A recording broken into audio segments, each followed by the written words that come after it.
quand on parle de variabilité, changement climatique, il faut être très précis sur les termes d'échelle. À quelle échelle on se place?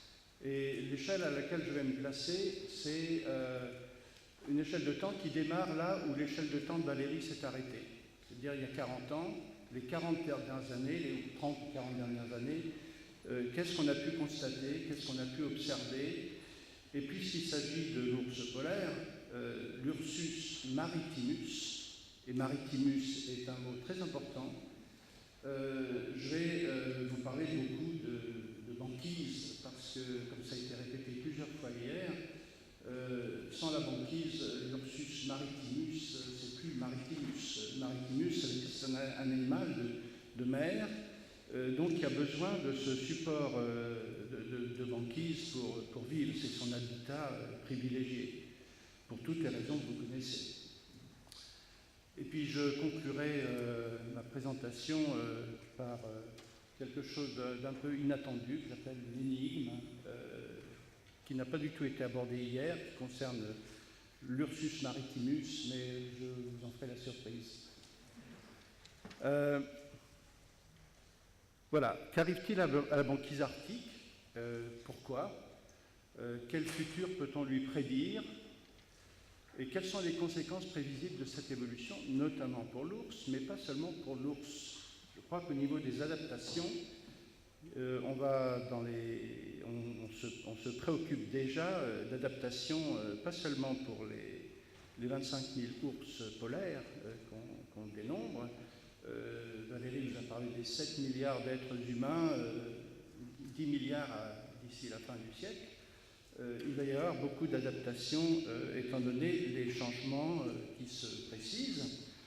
Changements d'ailleurs qui ne devraient pas trop nous surprendre, parce que l'histoire de la Terre, l'histoire du climat de la Terre nous révèle des changements peut-être encore beaucoup plus importants que ceux auxquels nous allons être confrontés. Donc pourquoi devrions-nous être surpris de ces changements climatiques qui sont en partie naturels et qu'on peut, par nos activités, provoquer, mais toujours sur un registre qui est très logique, les interactions entre les divers éléments du système climatique.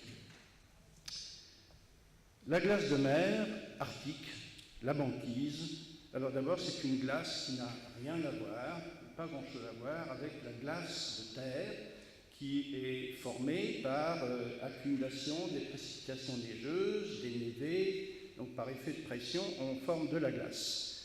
La glace de mer, c'est pas du tout ça.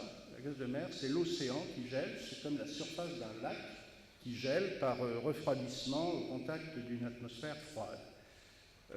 Sur cette glace se dépose de la neige, qui a un rôle très important, comme ça a été aussi indiqué hier, mais cet effet n'est pas du tout le même que celui que je décrivais pour la glace de terre. Cette neige n'intervient en rien dans la formation de la glace elle-même. Elle intervient dans le facteur isolant, le facteur d'albédo, qui renvoie dans l'espace le rayonnement solaire incident. Mais cette neige fond complètement tous les étés, elle disparaît complètement, il n'en reste plus, elle lessive, elle rince la glace qui est en dessous, et elle ne contribue pas, bien au contraire, à son existence pluriannuelle, je dirais. Donc on remet les compteurs à zéro tous les ans avec la neige qui se dépose sur la glace. Alors là, vous avez sur ce graphique une indication de la fluctuation saisonnière, donc année après année, avec les pics d'extension de banquise arctique au cœur de l'hiver. Donc on atteignait 15 à 16 millions de kilomètres carrés chaque hiver. Là, on tombe un petit peu en dessous de 15, on est plutôt dans les 14 millions. Millions de kilomètres carrés, ça va être une unité de compte dont je vais beaucoup vous parler, donc retenez bien ce chiffre, et puis ça permet de simplifier beaucoup les choses. Et puis alors le pic, le creux, je devrais dire, en été, avec le retrait de la glace de mer en été, qui se produit naturellement tous les étés, c'est pas une catastrophe que la glace fonde en été, ça s'est toujours produit comme ça, donc atteignait 8 millions de kilomètres carrés, il n'y a pas encore très longtemps, donc dans les 30-40 dernières années, c'est-à-dire à peu près la moitié de la glace de la banquise résistée à la fonte d'été. Aujourd'hui, on est passé en dessous de 4, comme ça a été répété hier, et comme je vais vous le remontrer dans quelques minutes. On était à 3,4 millions de kilomètres carrés. Je vais préciser aussi ces millions de kilomètres carrés qui s'y représentent. Mais en gros, on a diminué de moitié dans l'étendue de la glace de mer d'été.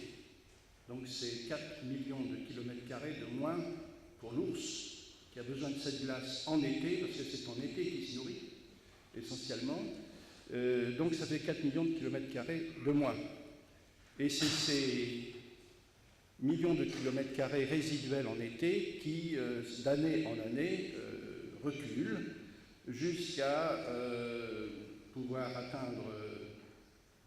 disparaître complètement dans quelques 10, 20, 30, enfin avant la fin du siècle. Ça s'est déjà produit dans le passé, c'est pas nouveau. Ça va assez vite. Est-ce que cette évolution rapide permettra aux ours de s'y adapter? Est-ce que l'Ursus maritimus va perdre un peu de ses caractéristiques et se métisser avec les ours bruns? On reviendra là-dessus. Vous verrez, il y a des choses intéressantes à dire à ce sujet.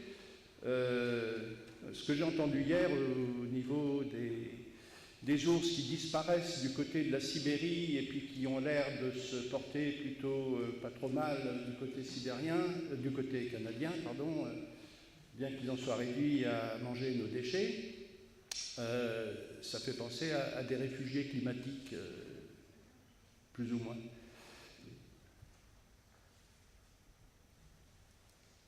Les prévisions, les faits et la spéculation. Il y a un côté réaliste de regarder les choses en face, et puis ensuite on entre dans du fictif en essayant de projeter vers l'avenir l'évolution des faits que l'on constate jour après jour, année après année. Alors sur ce graphique, vous avez une parfaite illustration de cela, avec la courbe rouge qui représente les faits, ce qu'on a observé au cours des 50-60 dernières années, donc cette étendue de la glace d'été, de la banquise d'été, au milieu des mois de septembre, en gros, chaque année depuis les 60 dernières années. Donc c'est ce que je vous disais tout à l'heure, c'est parti de 8 et on en est en dessous de 4. Maintenant, l'étoile sur l'écran, c'est l'événement 2007, donc il y a 5 ans. On était effectivement légèrement au-dessus de 4 millions de kilomètres carrés et le mois de septembre dernier, il y a exactement un mois, on est passé à 3,4. Et puis à côté, vous avez cette zone bleue qui sont les modèles. Qu'est-ce que les modèles nous prédisent pour l'avenir? Et vous voyez déjà un décalage qui apparaît entre notre faculté de prévoir ou de prédire et les faits que l'on constate. On va revenir là-dessus, vous inquiétez pas. Alors ça, c'est les constats récents que l'on a fait sur l'évolution de la banquise au cours des dernières années. Donc vous avez sur la ligne orange la moyenne observée dans les années 80, disons, en gros, entre 79 et 83. Donc vous voyez l'étendue de la glace à cette époque, il n'y a pas si longtemps. Et puis sur la courbe rouge, c'est une moyenne entre 2002 et 2006. La courbe en cyan, en vert, c'est l'événement 2007. Et la banquise, donc la zone blanche qui est représentée sur l'écran, c'est 2008. Je vous montrerai 2012 tout à l'heure, comparé à 2007. Et on voit effectivement l'amplitude de ces millions de kilomètres carrés qui font défaut et où ces défauts de banquise apparaissent. Ça, c'est très important de savoir où et quand les déficits de banquise apparaissent au cours de cette évolution saisonnière. Alors, il n'y a pas seulement l'étendue, là j'ai parlé d'étendue de la glace. Alors, l'étendue de la glace, les millions de kilomètres carrés qui est signalé, c'est le périmètre qui renferme une glace qui peut descendre à 15% de concentration. Parce que la glace est toujours un mélange de glace et d'eau. Quand c'est complètement glacé, c'est 100% de concentration. Mais quand il y a des ouvertures, des chenaux, des polynies qui se forment, donc il y a un mélange glace-eau, et on évalue ça en termes de concentration. Donc les périmètres de glace, les millions de kilomètres carrés dont je viens de parler, qui caractérisent l'étendue de la banquise, c'est le périmètre qui renferme de la glace qui contient au moins 15% de concentration de glace. Et alors il n'y a pas que l'étendue de la glace, il y a aussi son épaisseur. On parle là non pas des kilomètres de glace comme celles qui s'accumulent sous forme de précipitations neigeuses sur les continents. Et là, on parle d'une croûte de glace très fine, donc on parle de mètres, on parle plus de kilomètres, qui peuvent atteindre 50 mètres quand la glace se comprime sur des crêtes de compression, et donc il y a des amoncellements de banquises avec des blocs qui s'enchevêtrent les uns sur les autres. Mais en moyenne, la glace fait 2-3 mètres d'épaisseur.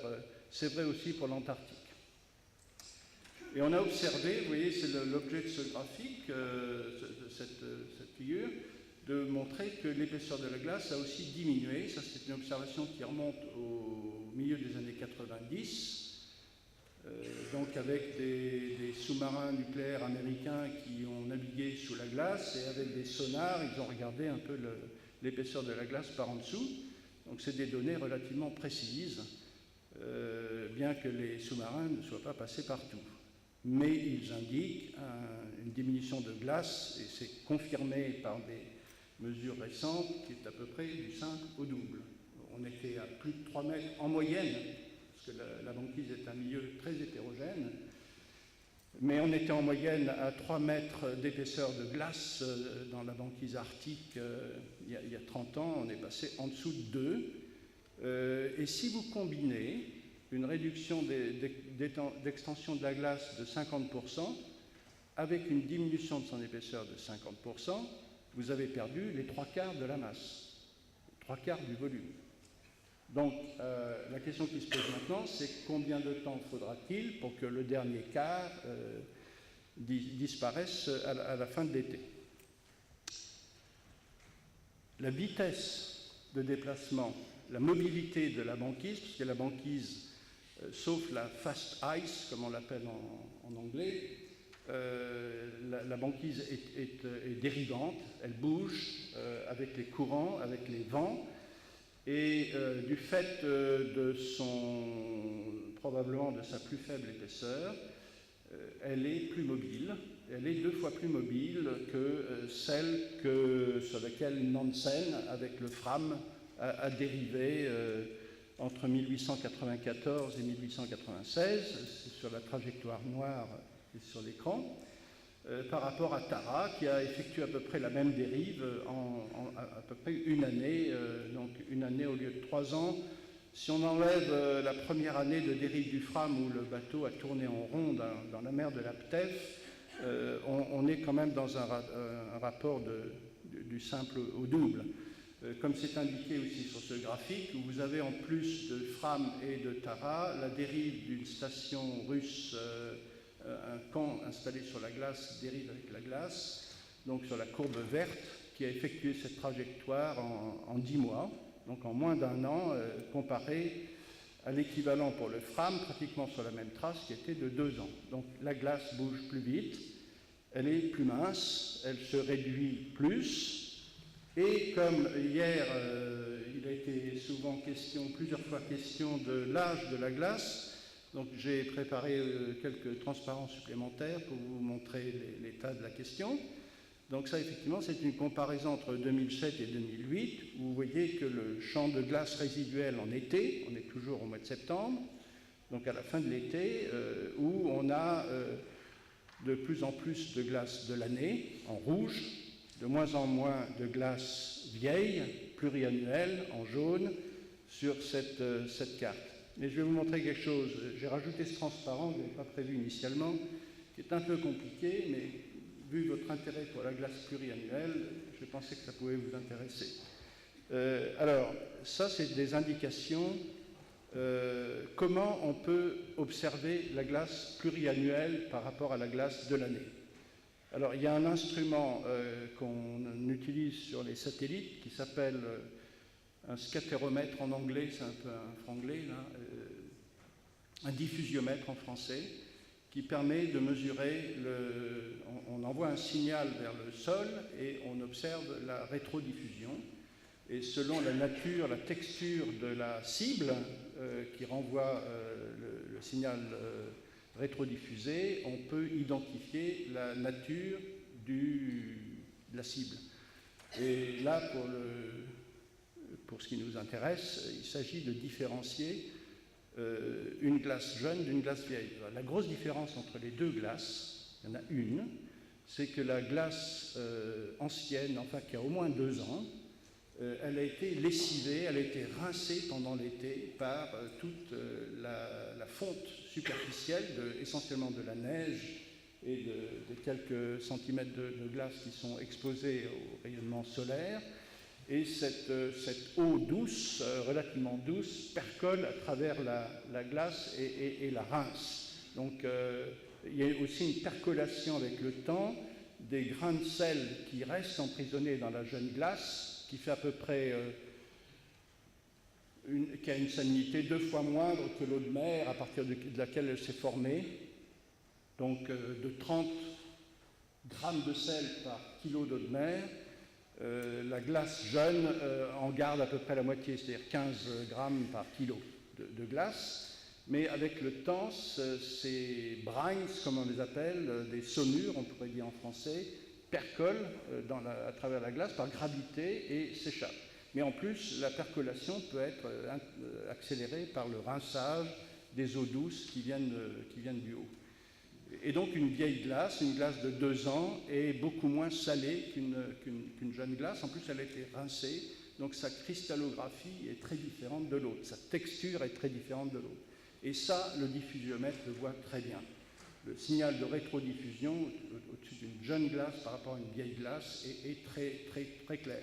Et c'est pour ça que vous avez sur la figure en haut à droite quelque chose qui indique effectivement c'est l'intensité du signal de rétrodiffusion. Donc quand c'est bleu, la rétrodiffusion est faible ou très différente sur la glace ancienne. Et ça c'était en 2002. Donc là vous pouvez différencier les glaces plus anciennes des glaces de l'année.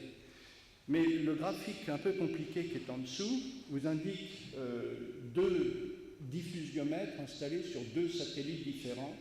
Le premier satellite, c'était ERS, satellite européen, donc dans les années 90 jusqu'à 2000. Et vous avez sur les croix bleues l'étendue au cours du temps, en millions de kilomètres carrés. Oui, on voit bien l'échelle à gauche. C'est l'échelle de temps qui est sur l'abscisse. Donc en ordonnée, vous avez les surfaces de cette vieille glace telles que observées par le diffusiomètre de ERS. Donc c'est les croix bleues. Et vous avez l'évolution au cours du temps. Alors ce que vous voyez, c'est qu'au cours du temps, quand on passe de l'automne, qu'on traverse l'hiver pour aller au printemps suivant, les courbes diminuent parce qu'on perd de la vieille glace. Comment on la perd? Elle sort parce qu'elle est mobile et elle sort par le détroit de Fram entre le Spitzberg et le Groenland par exemple. Donc il y a une fuite de glace, une perte de glace, et c'est cette perte que vous voyez avec ces petites croix bleues qui descendent. Et vous voyez qu'au cours d'une même saison, d'un même hiver, on perd 2 à 3 millions de kilomètres carrés de vieille glace tous les hivers au cours des années 90. Et puis l'été arrive, alors là on ne voit plus rien, parce que le diffusiomètre est aveuglé par toutes ces flaques de fonte qui sont à la surface de la glace, et on ne peut plus rien mesurer. Ça ne va pas durer longtemps, il faut attendre la reprise en gel de l'automne suivant. Et là, on fait un constat brutal de savoir combien de glaces de l'année ont résisté à la fonte de l'été en question et deviennent de la glace de deuxième année. C'est comme ça qu'on fabrique de la vieille glace. C'est la jeune glace qui résiste à la fonte de l'été en cours. Et là, on récupère, quand le système est en équilibre, on récupère autant de jeunes glaces qu'on a perdu de vieilles. Sinon, le système est déstabilisé. Donc, au cours des années 90, on voit effectivement qu'il y a un certain équilibre. Bon, il y a des bon an, mal an, il y a une variabilité derrière tout ça. Et puis, le satellite ERS, il s'arrête. Ça ne marche plus, il n'y a plus de batterie, les panneaux solaires sont détériorés. Donc, on passe à un autre satellite qui s'appelle QuickSat. Satellite américain, mais même instrument monté sur le satellite. Et là, les courbes bleues deviennent des courbes noires, mais vous voyez deux choses, il y a deux choses essentiellement qui apparaissent. D'abord, l'amplitude du signal, il est réduit de moitié, et on est toujours en train de travailler pour savoir quelle est la part, l'artefact qui pourrait être lié au fait qu'on a deux instruments différents, même s'ils sont de même nature, mais montés sur deux satellites différents. Ou est-ce qu'il y a quelque chose de naturel qui s'est produit dans le fait qu'on perdrait moins de glace vieille au cours de chaque cycle saisonnier? Mais il y a un autre événement qu'on n'avait jamais observé pendant les années 90 avec ERS et qu'on voit avec QuickSat, qui se produit l'année 2006. Et c'est que le replenishment, comme on dit en anglais, qu'on pourrait traduire par la recharge de glace jeunes qui ont résisté à la fonte d'été, qui deviennent de la glace de seconde année, donc de la glace pluriannuelle, eh bien au cours de cet été 2006, il n'y a pas de recharge. Ça veut dire que toute la glace jeune a soit filé aussi à travers le détroit de Fram et est sortie de l'Arctique, ou a fondu. En tout cas, elle n'est pas là à la fin de cet été pour venir remplacer la vieille glace qui est sortie de l'Arctique comme ça se produit tout le temps. Donc il n'y a pas eu de remplacement de cette vieille glace et ce phénomène on l'a observé à d'autres occasions, d'autres années après l'année 2006, qui a expliqué peut-être aussi en partie l'événement de 2007. Il y a des effets cumulatifs. Voilà, j'ai fait cette longue parenthèse parce que vous vous intéressez, vous avez raison, à cette glace, ces différents types de glaces qui peuvent effectivement aussi affecter ou concerner l'habitat polaire de l'Ursus maritimus. Oui, ça c'était ce qui vous montre effectivement que l'événement de 2006, pas de replenishment de jeunes glaces pour recharger la vieille qui a disparu, s'est reproduit aussi en 2007. Donc ça a l'air d'être... Et c'est ça qui contribue à cet affaiblissement très, très important de la vieille glace d'une année sur l'autre au cours des 10 dernières années, disons. Hein. Alors, là, je vais vous montrer 3 transparences sur l'atmosphère et 3 sur l'océan, parce que la glace n'existe que par les interactions. C'est l'océan qui gèle, comme je l'ai dit, et si l'océan gèle, c'est parce qu'il y a l'atmosphère qui est froide au-dessus. Alors, là, je vous montre un calcul très simple qui couvre des périodes qui vont de 1986 à 2006. C'est les nombres de jours, les degrés, pardon, de gel accumulés jour par jour. Donc, combien de degrés en dessous du point de congélation on enregistre jour après jour au cours de l'hiver. Ça, c'est un concept qui a été inventé par les Russes il y a 100 ans pour caractériser de manière très simple l'intensité de l'hiver. Parce que là, on s'intéresse beaucoup à la fonte de la glace en été. Mais il faut s'intéresser aussi à la quantité de glace que vous formez en hiver. Parce que si j'ai moins de glace à fondre, effectivement, ça va intervenir dans le bilan. Donc c'est non seulement l'intensité de la fonte en été, mais c'est aussi l'intensité du froid en hiver pour produire de la glace. Et là, ce que cette carte indique, ces 4 réalisations, c'est que le congélateur arctique, il n'est plus tellement à moins 40 maintenant, mais il serait plutôt dans la gamme des moins 20. C'est-à-dire que les hivers sont encore froids. On est capable de reformer une banquise sur 14 ou 15 millions de kilomètres carrés, mais on va fabriquer des glaces moins épaisses. Curieusement, puisqu'on a à reformer de la glace sur des surfaces de plus en plus importantes, puisque les retraits de banquise en été sont plus importants, on fabrique plus de glace de l'année, chaque année.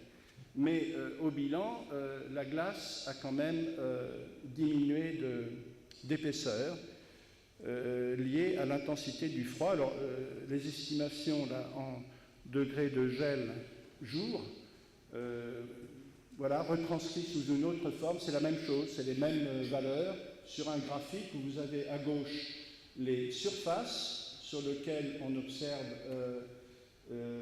cette intensité de froid qui est donc producteur de glace et par rapport au nombre de degrés gel qui sont enregistrés sur ces étendues de quelques millions de kilomètres carrés. Alors, vous voyez par exemple en 1996-97, qui était la dernière saison très froide, donc on était capable de produire sur 2 millions de kilomètres carrés une glace moyennant 6000 degrés gel par... celui-là. Voilà, ici, vous voyez qu'à 2 millions de kilomètres carrés pour 6000 degrés. S'il fait moins de 10 degrés par jour pendant 100 jours, j'ai 1000 degrés gel jour. C'est aussi simple que ça. Donc là, on est arrivé à 6000 cette année-là, en 2007. Et là, oui, pour des années plus récentes, on voit que on a une décroissance de 1000 degrés, là, voire même plus, de degrés gel pour l'année. Donc, il ne faut pas s'étonner qu'en 2005-2006, on est en capacité de production plus faible de glace.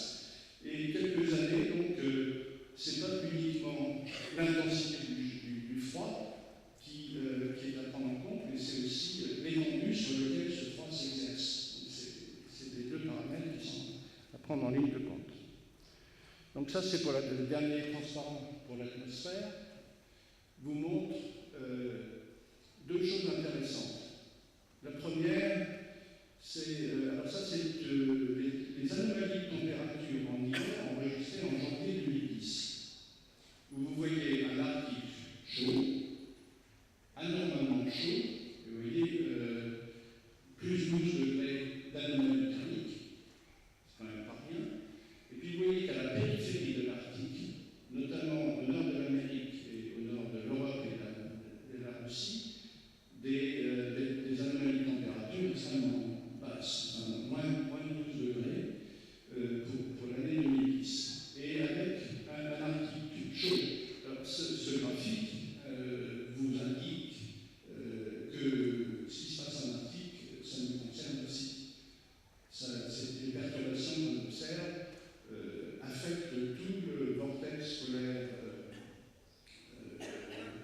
de l'hémisphère nord jusqu'aux latitudes tempérées. Ce qui se produit actuellement, c'est pour résumer la situation, il faut faire vite et simple, c'est qu'il y a un affaiblissement de ce vortex polaire qui renferme les masses d'air froides. Donc il y a une diminution du régime des vents d'ouest, il y a une augmentation des transferts zonaux de masses d'air subtropicales chaudes qui envahissent l'Arctique, et retour à l'envoyeur, on se récupère nous, des masses d'air froides, ce type d'instabilité qui domine. On a de plus en plus de blocage atmosphérique, il y a des périodes ou très chaudes, ou très pluvieuses, ou très froides, qui perdurent plus qu'avant. Et ça, c'est lié à cette diminution des régimes d'ouest, donc zonaux, et qui laisse la place à une dominance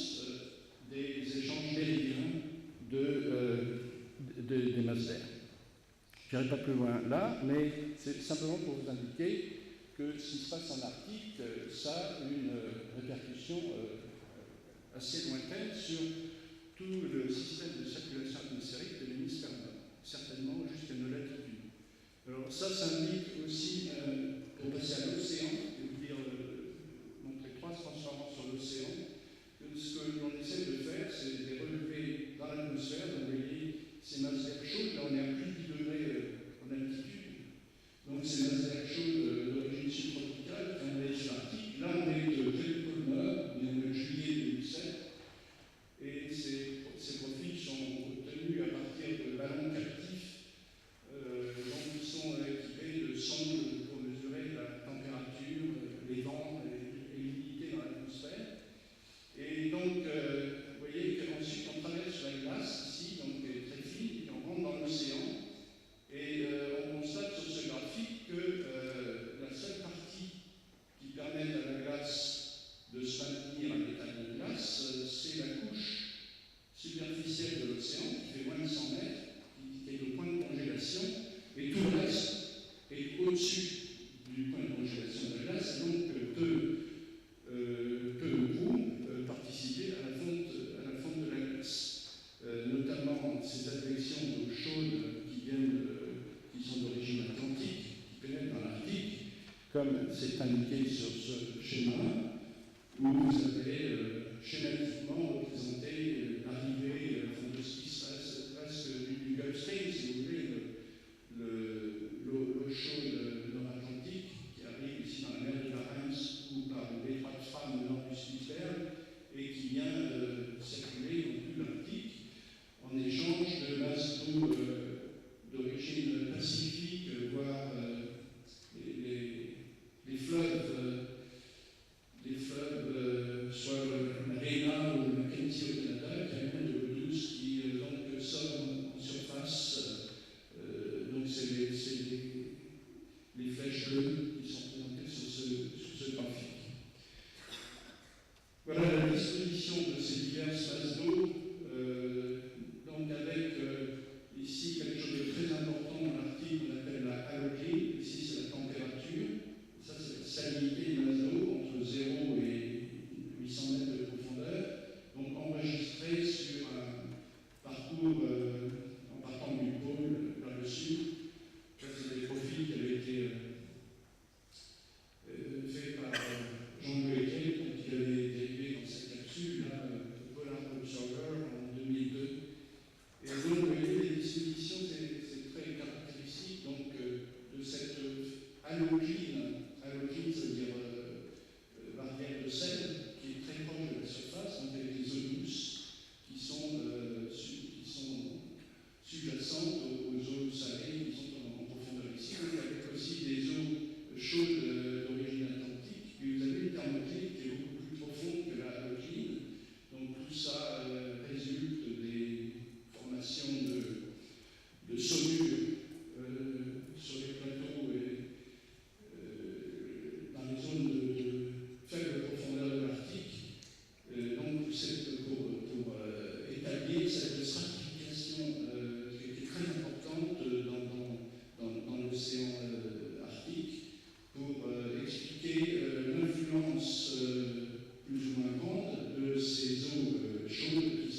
périphérie de l'Arctique, et il y a un grand vide au centre.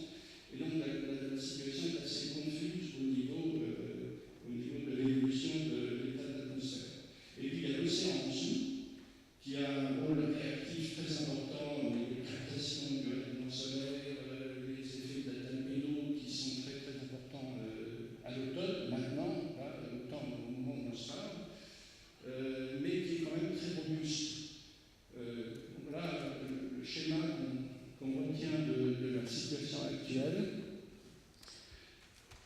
Et je vais en venir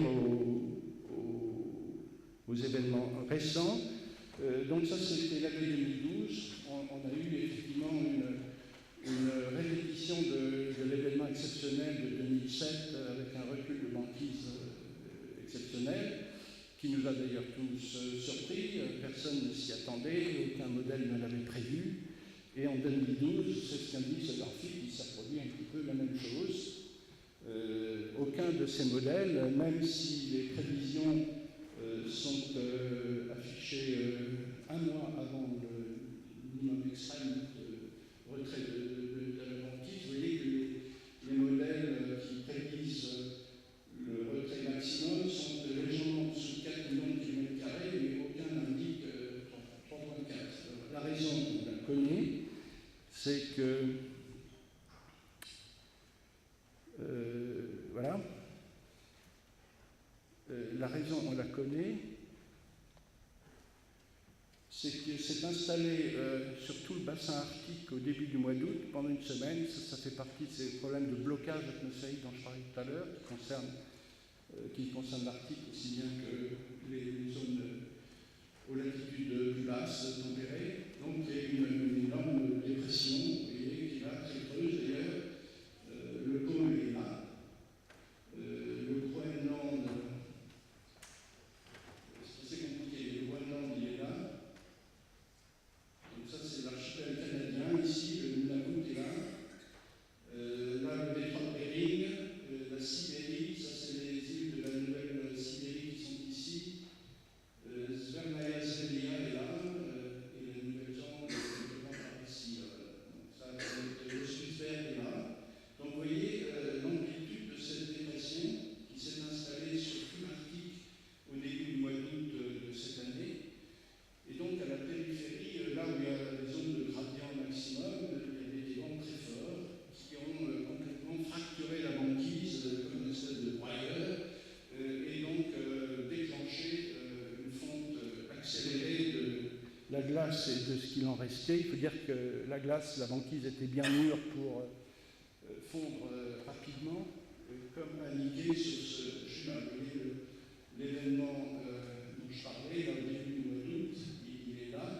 On voit une accélération de recul de la glace, ici, qui est très nette, donc qui va culminer avec 3,4 millions de kilomètres carrés au 16 septembre, comparé au 4,1 de l'événement 2007. Donc effectivement, ces événements météorologiques, les modèles sont incapables de les prévoir et de les prendre en compte. Ce qui explique leur inaptitude à prévoir les événements tels que celui qu'on a vécu. Maintenant, si rétrospectivement vous soumettez ces modèles au genre de perturbations que je montrais, là les résultats sont beaucoup plus convaincants. J'ai sauté quelques transparents.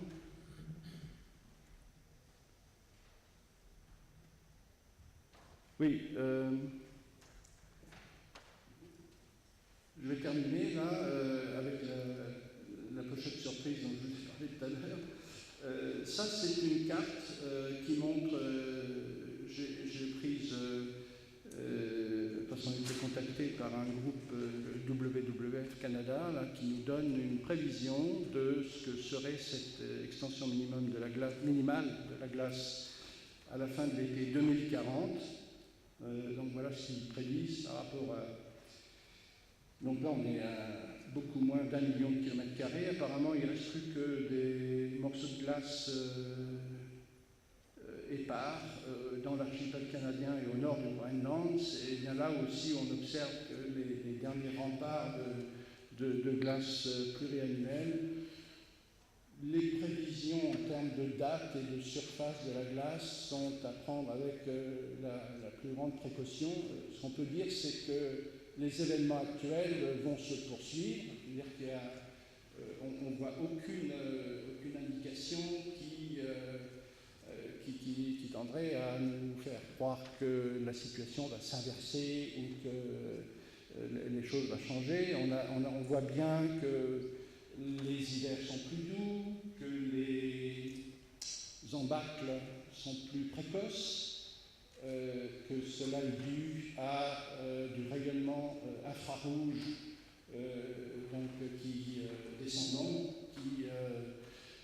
qui déclenche les embâcles précoces au printemps, comme ça a été dit hier, je crois, par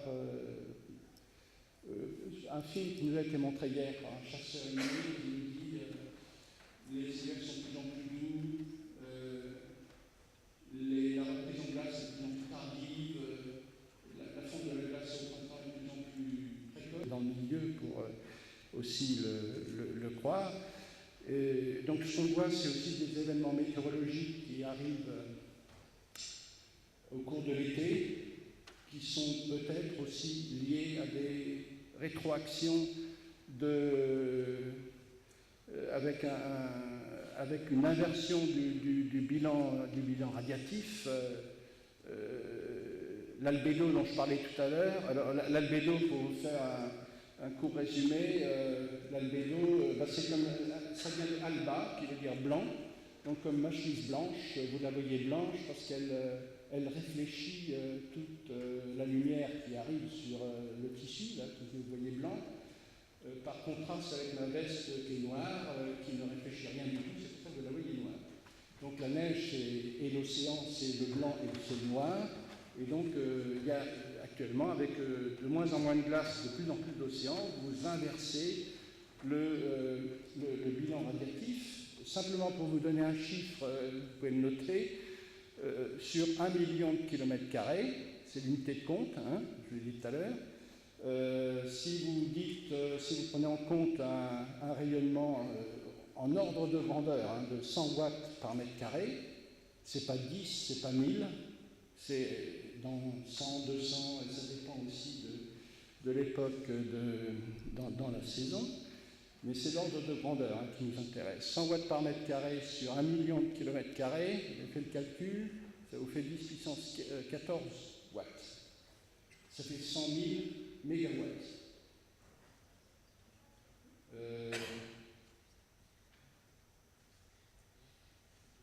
Ça vous fait l'équivalent, une centrale nucléaire, par exemple, vous donnez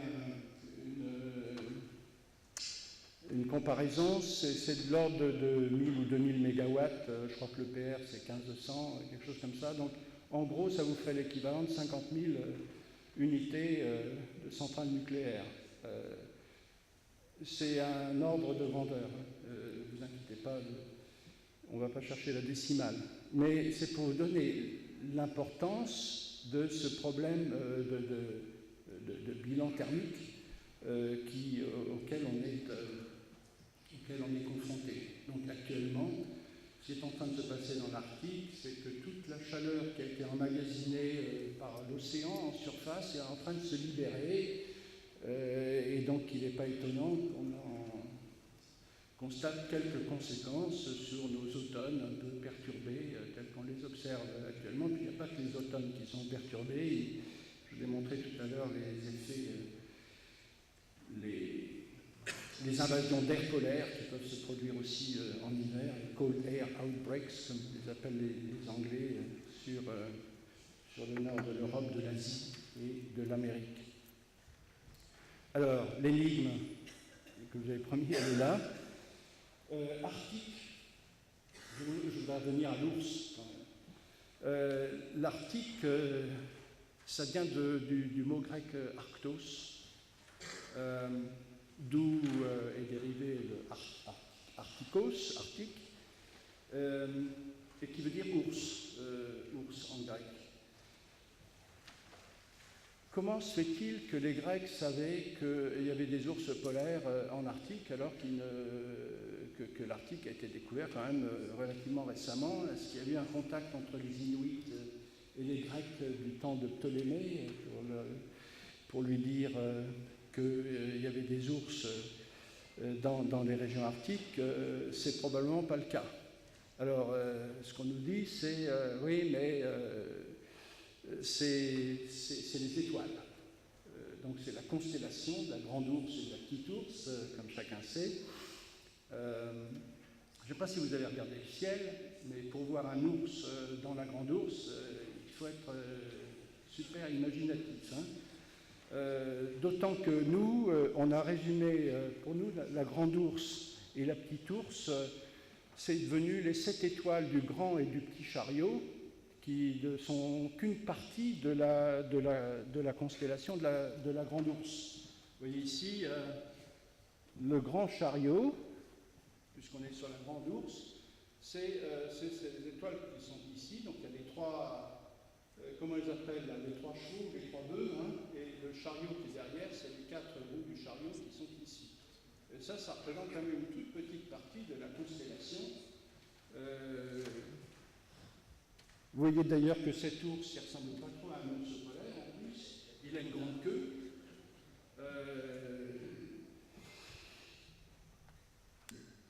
Le grand chariot et le petit chariot, que les Anglais d'ailleurs appellent la louche ou la casserole, je ne sais pas, le big et le small dipper, ça n'est qu'une partie de la constellation, on appelle en astronomie un astérisme, et dont l'étoile polaire fait partie. Bon, alors, je ne crois pas que les Grecs avaient prémonition sur le fait qu'ils étaient très préoccupés par l'ours polaire. Et alors, ce qu'on nous dit, c'est qu'il y a une mythologie grecque qui va avec tout ça. C'est que Callisto, la mère de Arcas, qui était la nymphe préférée de Artémise, a eu un fils, donc Arcas, le prince d'Arcadie, avec Jupiter, et que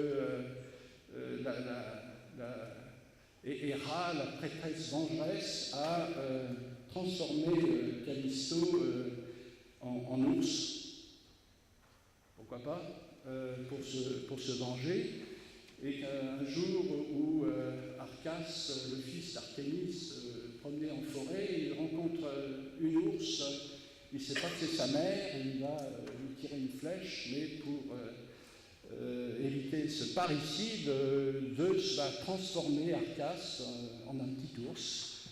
Donc voilà, c'est la mythologie grecque qui fait que maintenant on a une grande ours, une petite ours dans le ciel. Ce qui est quand même étonnant, c'est que l'Arctique, c'est l'Arctos, c'est vraiment le pays de l'ours. Cette prémonition des Grecs est quand même assez exceptionnelle. Et encore plus fort, l'Antarctique, c'est le pays, c'est l'anti-arctique, donc c'est le pays où il n'y a pas d'ours. Si vous avez une vision de l'énigme, je serais intéressé de la connaître. Voilà, merci.